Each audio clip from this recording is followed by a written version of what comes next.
Hey, what's going on guys, iiSketch, welcome back, and today we're going to be going over the third part of the Splatoon basic series, and that is gear abilities. Gear abilities are easily one of the hardest things to explain in the game because of how many different builds you can have, and also how they can affect the weapon you use.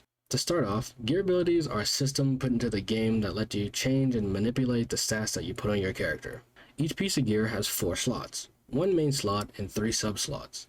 Some abilities can go in the main slot, while the rest of the abilities in the game can go in the sub slot and the main slot. So, starting off, as you can see, I'm not actually on Splatoon. I'm on Sindao.inc. Sindao.inc was made by a professional Splatoon player who decided to make this, and it actually helped a lot of Splatoon players. If you want to use Sindao.inc for yourself, the link will be in the description. The weapon I'm going to be using for the examples in this video and like the stats that I'm going to be showing is the E-Leader 4K. It has a little bit of a slower build and it's more of a one-shot kill type of thing. So when you see something like 4 shots in 1 ink tank, that's just for the E-Leader 4K scope specifically. And with that being said, let's start the video.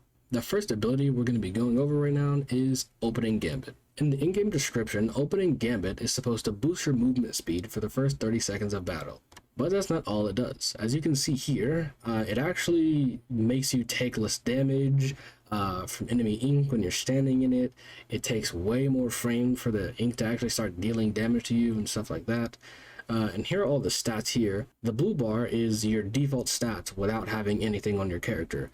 And the orange one is what you would have if you applied Opening Gambit. Make sure to pause at any time in this video if you want to look at any stats specifically. But yeah, I'm going to go to the next one, and that is Last Ditch Effort. The in-game description for Last Ditch Effort is that it boosts your ink recovery and weapon efficiency for the last 30 seconds of battle. If you look here, you see that that's not exactly the case. In competitive game modes, there isn't a real end to a fight. There's a timer, but if the objective isn't where it needs to be, the game actually won't end. And not only that, Last Ditch Effort actually activates when you're losing. Once the enemy is at the 50-point mark, Last Ditch Effort actually kicks into gear. And as you can see here, the more I move it up and the more I move it up, the better and better Last Ditch Effort actually gets, until you're finally at the 30-point mark where it maxes out. This also works for things like overtime, which is very common in competitive game modes. Now, a big reason on why I think this is one of the better abilities in the game is because it buffs your stats a lot. Now, as you can see, these are actually lower. And that's because these are actually consumption stats. For example, Ink Mine. Ink Mine takes up ink. Just about this much ink, but when you have Last Ditch Effort procced, it takes this much ink.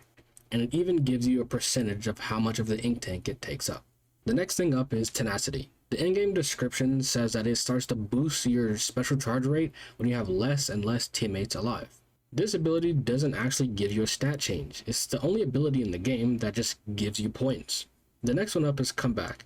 The in-game description says that it boosts some of your abilities after you're respawning, but this buff is only applied for a short time. As you can see in the stats here, it changes my abilities a good amount, except for running and shooting.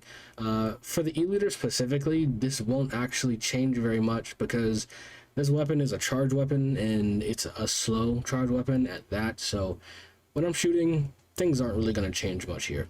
The next thing up is Ninja Squid. The in-game description says that it leaves no ink trail, but in return, it slows your swim speed.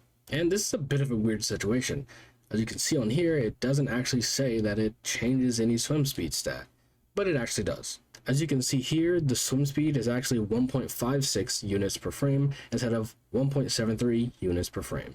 And another thing is, it doesn't remove your ink trail. It just makes it a little bit harder to see. There are a bunch of people like that SRB2 dude who can easily counter Ninja Squid. Haunt is the next one up, and it's a bit of a weird one. The in-game description says that it actually reveals the enemy who killed you once you've respawned. This ability doesn't change any of your stats, it just lets you know that, hey, this is where the person is. The next thing up is Thermal Ink. Thermal Ink actually reveals the enemy that you actually harmed with your main weapon. This doesn't work for any sub-weapons or ink that's on the floor. I highly suggest this for weapons like the Bamboozler without any main power-up. I personally am going to start running the Bamboozler without any main power-up because I feel like it's just more honest that way, and Thermal Ink is definitely going to replace it for me. The next thing up is Respawn Punisher. Respawn Punisher, as far as the in-game description goes, increases the respawn time of the enemy that you kill. In return though, it actually gives you a penalty to your special gauge more than it already would, and also increases your respawn time. As you can see here, it actually takes your respawn time to 8.5 seconds all the way to 9.63 seconds. And your special loss when you die is usually 50%, but now is 61.25%. This ability is more meant for backline players and also people that are really good at getting kills and not dying. Ability Doubler is actually quite simple. It doubles the effect of whatever ability you have on that gear set. Here you can see it's on the middle piece, which is the shirt. As you can see here, it takes my swim speed from 1.73 to 1.96, which would actually work the same as just having 2 subs.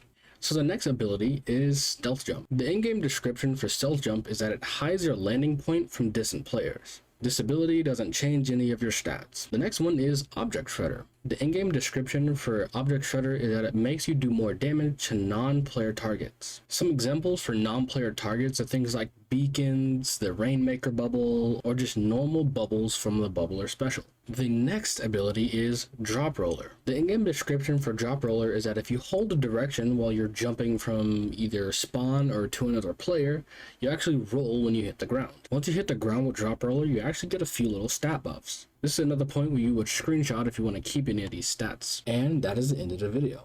This video is going to end up being a little bit of a two-parter. This is the first part.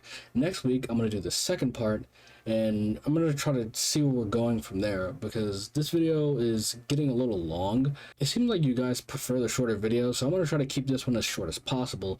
Next week is going to be even shorter, because I pretty much completed all of like the in-depth part of this video. The rest is just going over the abilities that are kind of simple and going into a little bit more of like the meta and stuff like that. But you know, if you want to see that, you're gonna have to wait till next week in the next episode. But with that being said, I'm gonna see you guys in the next one. Peace.